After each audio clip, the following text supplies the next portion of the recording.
Our women's designer business has really outperformed the company. We had assumed back a year ago that this was going to be a very challenging category of business, but it has continued to show very nice positive growth led by our New York store, where we had renovated our designer floor, our third floor, about a year and a half ago. So we've been very pleased to see that.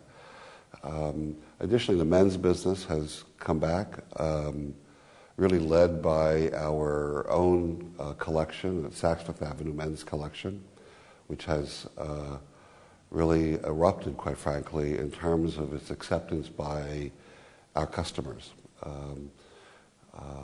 Knitwear, sweaters, and wovens were the strongest categories of that. Additionally, we've created a new zone of business that used to be the Old Bridge area, which is our entry-level category of business for customers. We call it WEAR, W-E-A-R. And beginning in about a month, we're going to close off most of our fourth floor, which is the floor in New York where we have this product.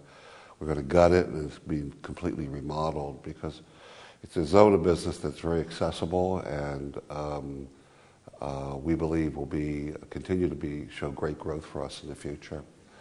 As in overall categories, I would say that knitwear and sweaters have continued a very positive momentum. We've seen this over the past number of seasons, and the growth continues to accelerate. The other interesting development I think is happening in the States is I see it really on two sides. You know, this casualization, this less formal dressing, which is a reason for the knitwear growth. We saw a lot of sport coats in men's, a lot of knitwear, sweaters in women's. Women are not as formal. There's a zone of business that's they're not as formal as they were in the past. The dress codes have been broadened. People don't feel they have to wear a uniform. And it's very important. It's a very important trend that affects apparel, it affects handbags, it affects footwear, all product categories. And we see this continuing to evolve over the coming year.